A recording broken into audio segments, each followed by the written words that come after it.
Jumpa kembali di Falas Talk dengan saya Fajar B.S. Lase, staf khusus Menteri Hukum dan HAM bidang transformasi digital.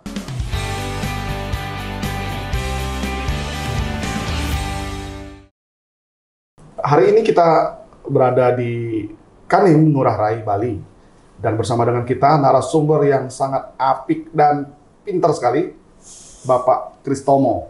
Pak Kristomo, welcome again. Welcome back. Welcome back di Falas Talk, Pak. Sehat-sehat Pak ya? Sehat, Pak. Pak, Sehat. meskipun Bapak sudah sering kenalan, Bapak kenalan lagi Pak. Karena banyak yang pingin kenalan sama Bapak.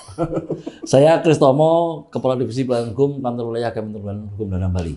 Ya. Baik, kita hari ini membahas terkait paralegal. Ya. Tentu begitu Bapak sudah melakukan tanggung jawab pelayanan hukum dan HAM, Divisi Yankum di Papua Barat, Ya. kemudian Bapak ditarik untuk bertugas di Bali, Pak ya? Ya. Tahun berapa itu, Pak? 2020. Tahun 2020 sampai Pas sekarang. awal COVID. Wih.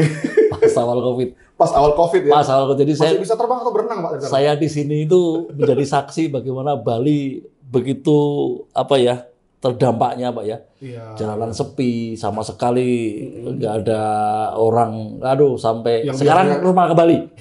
saya cukup bersyukur saya bisa jadi saksi itu. Yang biasanya kita lihat hilir mudik orang ya, Iya. tiba-tiba sepi. Iya, gitu. Gitu. Baik Pak, hari ini kita coba bahas terkait best practices Iya.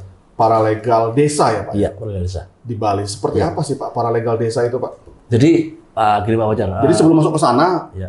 paralegal tadi kan adalah para dan legal. Ya. Jadi Pendamping pengacara. Ya, gitu. Ini sekarang pendamping pengacara desa. Desa, Nah, ya. Seperti apa Pak? Jadi, sebelum masuk ke situ, jadi 2020 itu ketika COVID awal, waktu itu namanya PPKM apa ya? Bukan PPKM ya, apa namanya?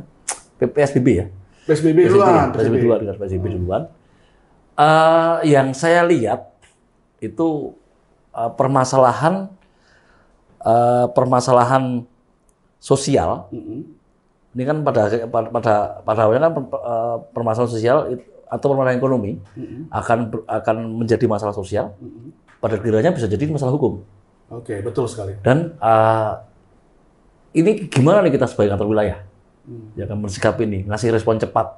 Orang nggak bisa ketemu langsung dengan kita. Awalnya kami membuat call center. Oke. Call center isinya telepon dan WhatsApp ya Pak, untuk masyarakat. Cuman di sini saya melihat kalau saya bikin aplikasi, orang Bali ini komunal ya, orang yang suka nongkrong bareng, suka ngumpul bareng. Aplikasi itu kan dingin, yang kita hadapin kan mesin kan. Nah, ini harus bikin sesuatu yang dekat dengan mereka, mendekati mereka, seperti yang di pos pengaduan itu di Manokwari. Dan kemudian saya melihat di sini ini Pak, di sini yang kuat desa. Oke. Ada 2 jenis desa di Bali Pak, yang harus diketahui. 2 jenis desa di Bali. Apa saja itu, Pak? Dan dua jenis desa itu berjalan berdampingan. Oke. Desa adat dan desa dinas. Desa adat itu khusus untuk mengurusi permasalahan adat. Dari lahir, kemudian masalah adat sampai kematian, masalah adatnya itu yang ngurusi desa adat. Desa dinas itu administrasi kependudukan. Nah, desa adat itu Jadi desa dinas ini desa resminya pemerintahan ini. dua-duanya resmi. Dua-duanya resmi. Dua resmi. Itulah uniknya Bali. Oke. Dua-duanya resmi. Desa dinas itu Bisa jadi satu desa dinas itu di dalamnya ada 2 desa adat. Oke, desa dinas Tapi itu juga bisa berarti jadi, Pak, adalah kepala desa di situ. Kepala desa. Oke. Desa adat itu bendesa. Bendesa ya masyarakat ya namanya ya. Bendesa. Jadi bisa jadi satu desa dinas ada 2 desa adat. Bisa jadi juga satu desa adat ada 2 desa dinas. Oke. Gitu. Ini uniknya di Bali. Dan desa adat itu memiliki peraturan sendiri. Namanya awik-awik. Jadi antara bendesa dengan Kepala desa. kepala desa itu bersinergi. Bersinergi. Nah, inilah uniknya. Di sini ada 2 jenis hukum. Hukum adat dan hukum positif. Iya, Ya kan? Ini unik sekali. Nah, saya waktu itu berpikiran bahwa kita harus bikin ini mendekatkan akses ke masyarakat. Tapi desa yang mana yang kita pakai? Ya kan? Dua-duanya ini cukup kuat, ya cukup kuat. Nah, saya cuma berpikir untuk keberlangsungannya nanti ketika ini saya bikin, ya LCPD itu masalah sustainability atau masalah pendanaan. Ini bagaimana nanti ini berlangsung? Ada nggak anggarannya? Yang paling mungkin adalah desa dinas. Desa dinas ya. Karena desa dinas ada anggaran, ada dana desa, Pak. Dana desa. Dari betul. Kementerian Desa. Iya betul. Nah, itu di Kementerian Desa itu kalau desa adat tuh dari iuran masyarakat. Dari Perda, dari apa namanya, dari provinsi, ya kan? Di masyarakat desa di provinsi ada. Cuman untuk keberlangsungannya saya nggak tahu, kan saya masih sangat awam. Ada dana desa ya berlangsung. Iya, kalau desa dinas. Desa dinas. Ya kan. Kalau desa adat, saya terus terang belum berani masuk ke situ karena saya masih baru, sangat baru kan, sangat baru kan. Nah, Oke, kita harus bikin sesuatu sebagai respon cepat atas permasalahan hukum desa. Ya udah, kita bikin pos pelayanan dan hukum dan HAM desa. Pos pelayanan hukum dan HAM desa. Ya. Jadi waktu itu kami audiensi ke Pak Dirjen HAM, ke Kepala BPHN, dan jadi gini Pak, waktu itu gagasannya adalah ini kita kan sudah punya call center nih, ya kan? Tapi kita kan nggak punya orang di lapangan nih, ya kan? Yang bisa langsung ke masyarakat nih, ya kan? Kan kita butuh nih orang di lapangan nih. Siapa nih paralegal, ya kan? Paralegal ini salah satunya akan terhubungkan dengan call center. Itu satu gagasannya. Nah, kemudian di Bali itu ada 57 kecamatan. 9 kabupaten kota, 57 kecamatan, sekitar hampir 680 desa lah, 650 desa. Dinas ya. Waduh, 57 kecamatan, kalau satu kecamatan, satu desa aja. Sebagai piloting, itu 57 desa. Resources kita gimana? Di penyuluh hukum cuma 17. Ya kan? Nggak akan sanggup. Nggak akan sanggup. Sehingga ini yang unik, Pak. Kita bekerjasama dengan Balai Pemasyarakatan. Jadi PK Bapas itu yang membuka jalan ke kecamatan-kecamatan itu. Wow, sinergitas sekali lagi. PK Bapas itu yang buka jalan. Pak Camat, saya mau bikin pos pelayanan hukum dan desa. Desa mana yang direkomendasikan? Ya kan? Kecamatan akan menuju satu desa. Ya kan? PK Bapas di satu kabupaten itu dikoordinasi oleh penyuluh hukum. Ya kan? Penyuluh hukum dari Bapas? Dari Kanwil. Dari Kanwil. Penyuluh hukum ini yang akan berhadapan dengan UPH nanti ngurusi paralegalnya ini. Ya, PK Bapas kan karena memang selama ini dia ngurusin yang PB, dia punya hubungan. Iya, dia tahu dan dia nggak sulit untuk menjangkau kecamatan, itu nggak sulit. Dan responnya bagus. Sekali. Yang mengejutkan itu seperti Gianyar, dia minta semua desa bikin pos pelayanan hukum desa. Gianyar itu ada 76 kalau nggak salah. 76 desa? Iya, desa. Langsung bikin. Wah, ini antusias berarti kan masyarakat kan? Antusias. Dan kita waktu itu cukup pede, Pak ya. Waktu itu cukup pede. 2020 Juli, ya kan? Itu masih PSBB ya? Juli sudah mulai PSBB yang atau PKM? Enggak, sudah mulai longgar. Dalam artian sudah penerbangan sudah ada, ya kan? Dan waktu itu kita udah Pak Menteri. Pak Menteri datang ke sini untuk meresmikan ini pos yang 16. Tapi sebelumnya itu mereka kita latih paralegal desa ini. Keuntungannya adalah kita bisa melakukan pelatihan via Zoom. Iya kan? Dan itu 121 masing-masing desa itu 2 paralegalnya. Jadi 2 orang masing-masing desa kita bisa pelatihan pakai Zoom. Jadi kita pelatihan dengan kurikulum BPHN, narasumbernya para OPH dari bantuan hukum, dan ini Pak, ini yang penting juga. Mereka juga kita bekali permasalahan-permasalahan yang khas Bali, misalnya keimigrasian dan pengawasan orang asing, biar mereka tahu. Kemudian ini yang paling banyak perkawinan campur. Betul sekali. Ya kan? Kemudian ada juga permasalahan ini kekayaan intelektual komunal. Kita minta mereka mengidentifikasi. Kemudian ini pembuatan peraturan desa yang baik. Jadi kita minta perancang untuk ngasih ini, untuk jadi narasumber. Ngasih pelatihan. Nah, setelah itu mereka kita latih, kemudian mereka akan langsung berpraktek di posnya itu ada di kantor desa. Di kantor desa. Kalau di Manowari itu di desa, ini di kantor desa. Jadi orang nggak bakal susah mencari kan. Dan ini figurnya ini siapa aja nih dari masing-masing desa ini? Ada beberapa yang kepala desa, ada. Oh, kepala desa langsung Ada, turun? ada beberapa. Tapi nggak semuanya. Sebagian besar itu masyarakat desa. Tadi pimpinan komunitas yang informal leaders Tapi yang dituakan di desa yang itu. dituakan desa, tapi belum tentu dia sarjana hukum. Nggak ada sarjana hukum. Nggak ada. Nggak ada sarjana hukum. Nah, itu mereka kemudian kita minta satu ruangan aja. Satu ruangan, nggak usah ruangan deh, satu meja. Ada banner pos Yankumhamdes gitu. Mereka ini juga kita bekali untuk memberikan misalnya asistensi pendaftaran KI, asistensi pendaftaran AHU. Gitu mereka. Jadi mereka langsung terhubung dengan call center di kantor wilayah, ya. Terhubung langsung dengan para penyuluh hukum. Ini Pak. Nah, diperesmikan di bulan Juli 2020 121 desa oleh Pak. Masing-masing desa 2. Maksudnya desa 2, ya kan?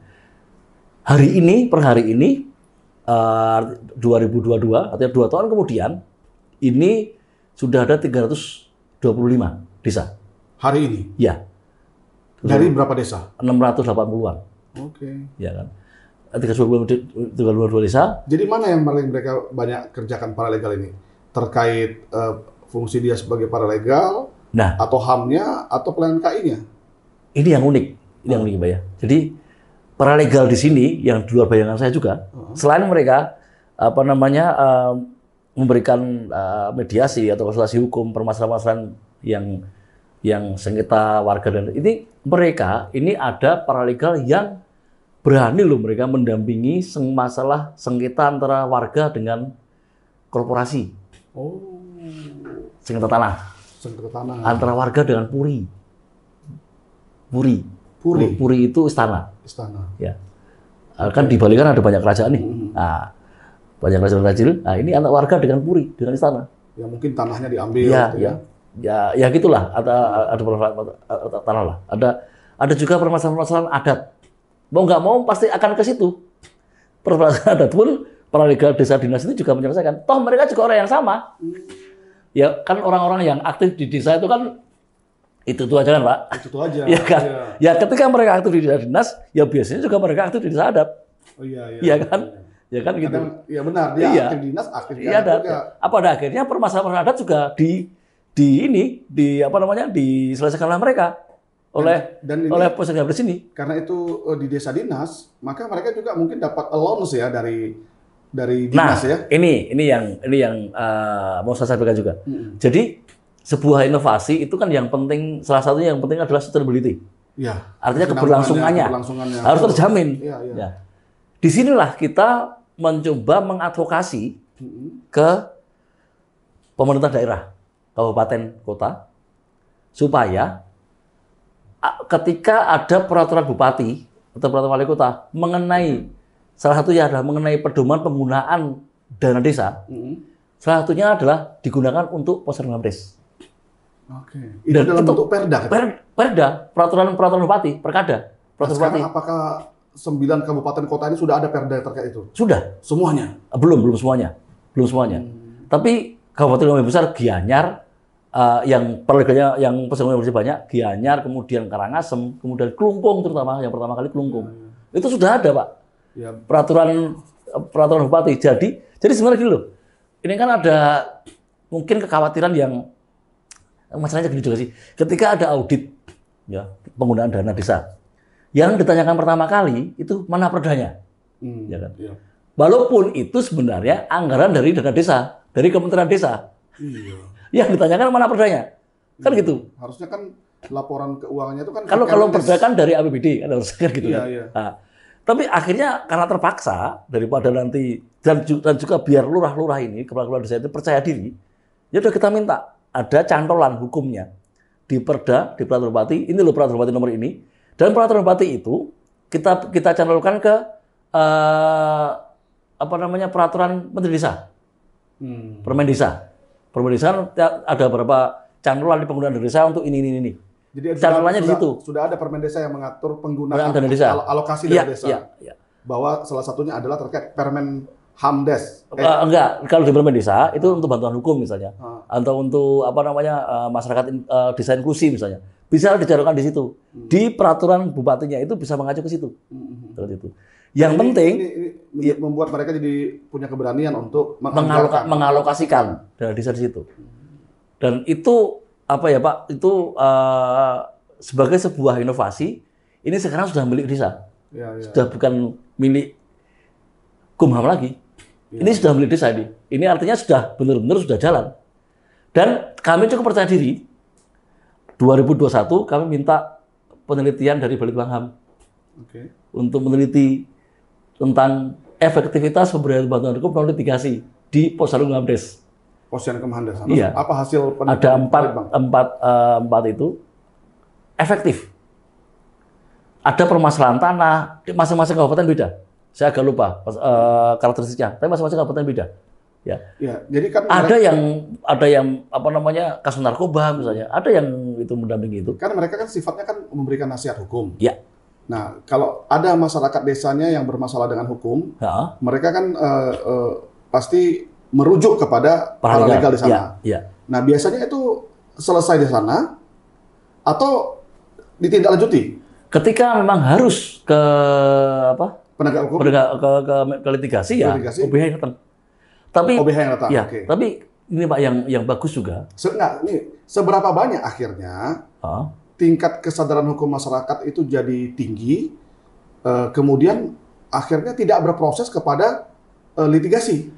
Jadi memang itu tujuannya, salah satu tujuan dari para legal ini adalah bagaimana masyarakat itu bisa menyelesaikan permasalahan hukum di tingkat desa. Di tingkat desa, tanpa Desa. harus ada tindak lanjut. Jika memang tidak diperlukan ya, Iya. kita kan nggak bisa kemudian Tergantung case-nya ya. memaksakan harus selesai di tingkat bawah Pak. Tapi kalau memang itu apa kasus kejahatan berat kayak gitu kan memang harus lanjut kan. Iya. Tapi sengketa apapun kalau bisa diselesaikan di bawah itu selesai di situ. Jadi melihat bagaimana apa namanya mereka berkiprah, bagaimana mereka bisa memediasi masalah-masalah yang berat itu menurut saya itu sangat ini best practice. Ini seperti bisa jadi satu solusi untuk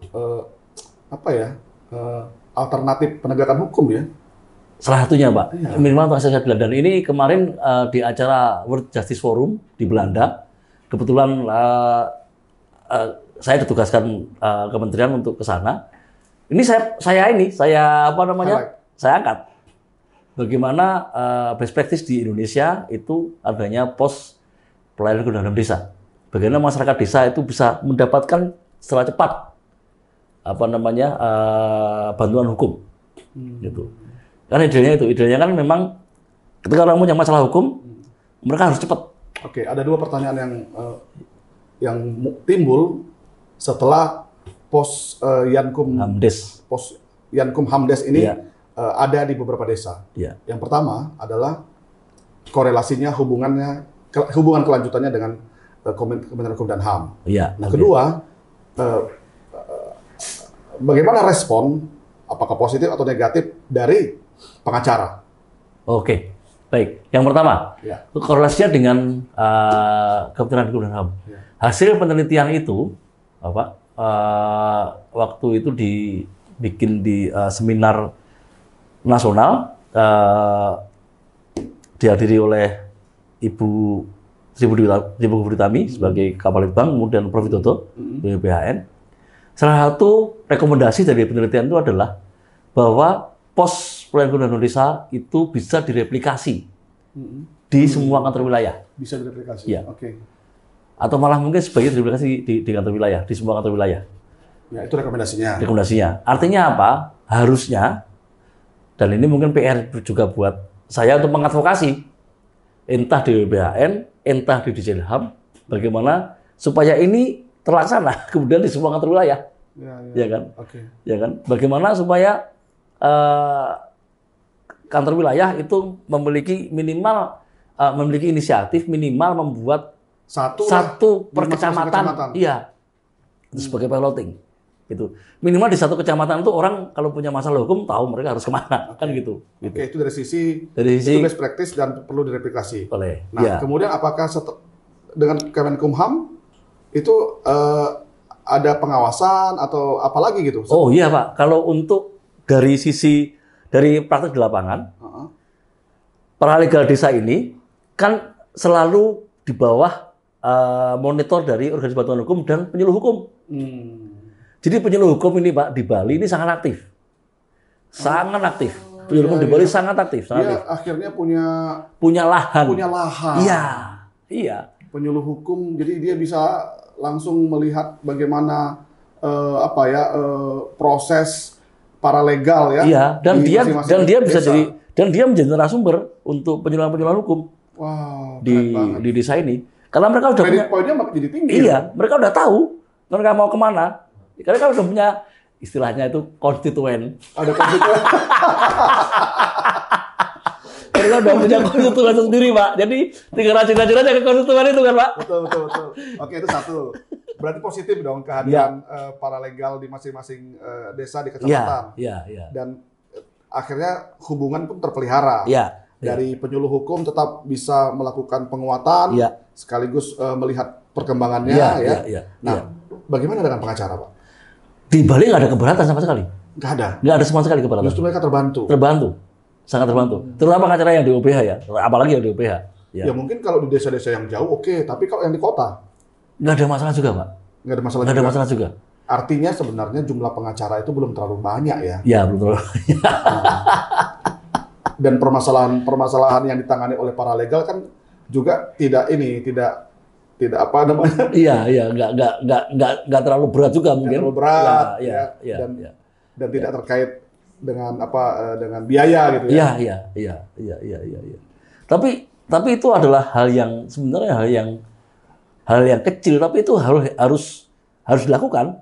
Respon cepat, makanya awalnya kan ini kan untuk respon cepat masalah hukum, Pak. Respon cepat itu kan belum tentu menyelesaikan, Belum menyelesaikan. ya kan? Paling tidak bisa Minimal- memberikan kelegaan lah. Kelegaan atau minimal mereka tahu harus ngapain, kan itu.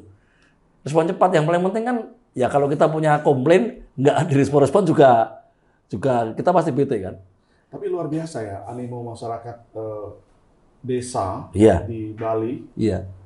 Ini terkait mungkin karena masyarakat Bali itu sudah terstruktur ya. Iya. Ada desa adatnya. Bisa adatnya. Sehingga permasalahan-permasalahan itu bisa terselesaikan di sana. Ya. Dan Pak Menteri ketika meresmikan ini, beliau menyatakan bahwa permasalahan hukum nasional, ya, bukan hukum adat ya, hukum nasional itu kan menjadi penting juga, hukum positif menjadi penting juga untuk segera diberikan bantuan hukum kepada mereka yang nggak paham, Tapi pada prakteknya akhirnya permasalahan adat pun juga ditangani oleh pos 19 ini. Pos yang Kemhandes. Ya, gitu. Artinya dari sisi itu pun masyarakat terbantu, gitu. Jadi mungkin tinggal tugas, mungkin saya tinggal mengadvokasi ke Direktorat Jenderal terkait untuk Ini lintas ini. lintas. Direktorat Jenderal HAM, Ya, kan? waktu BPHN, di Jenpas, waktu pembukaan itu Jenpas karena terkait Bapas ya. ya, itu kami audiensi ke Pak Dirjenpas.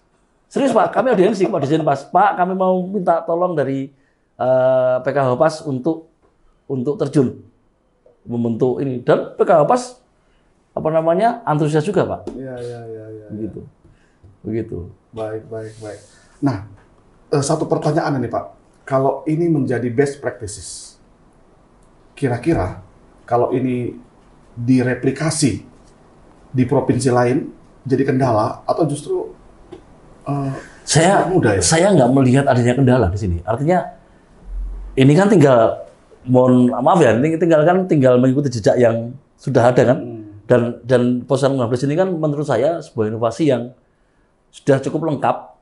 Ya, apapun namanya lah nanti ya. Keberlangsungannya sudah terjamin dengan adanya peraturan daerah, ya kan. Kemudian sudah diteliti lagi, ya kan. Sudah direplikasi lagi di Papua. Di Papua ya? Iya, di Papua. Di pos pelayanan hukum di tempat ibadah di Papua. Ya kan? Ada beberapa kantor wilayah yang tertarik datang ke Bali, ngecek langsung ke desanya. Bahkan ada yang dari BPN juga sempat datang ngecek langsung ke praktek paralegalnya desanya itu. Dan dari isu yang lain, misalnya sudah sadar hukum, gitu, adanya surat edaran Kepala BHN 2017 bahwa salah satu indikator dari desa sadar hukum itu adalah adanya akses keadilan. Subindikatornya adalah keberadaan paralegal. Ya. Dan satu hal yang penting adalah memilih figur atau sosok dari paralegalnya. Iya. Ya. Apakah itu diatur kriteria seorang paralegal atau diserahkan kepada adat desa untuk memilih sosoknya? Desa, kita serahkan desa. Artinya desa harus memilih sosok yang memang dianggap dituakan dan didengar. Ya. Jadi yang jelas kita kasih kriteria bahwa ini harus seorang informal leader atau formal leader juga nggak masalah. Ya, mereka adalah pimpinan komunitas. Ya. Dan berikutnya juga bukan orang-orang yang nongkrong di pengadilan bawa kartu nama, bukan itu. Bukan itu. Mereka adalah pimpinan komunitas yang memang jadi rujukan ketika masyarakat punya masalah, begitu. Baik, sahabat Falastalk, sangat menarik ya. Posyankum Hamdes di Bali adalah satu best practices kehadiran negara dalam hal ini paralegal, dan animo dari desa itu sungguh luar biasa, terutama pemerintah daerah.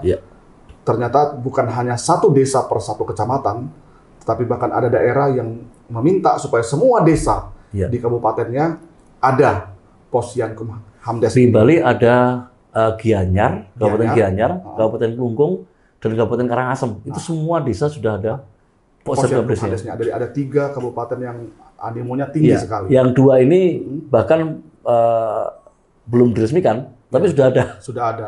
Dan kita berharap dengan kehadiran paralegal di masing-masing desa ini bisa membantu masyarakat. Dan ini tantangan bagi kecamatan-kecamatan lain di berbagai provinsi untuk bisa melihat bagaimana negara hadir untuk memberikan bantuan hukum, nasihat hukum kepada masyarakat yang bermasalah dengan hukum.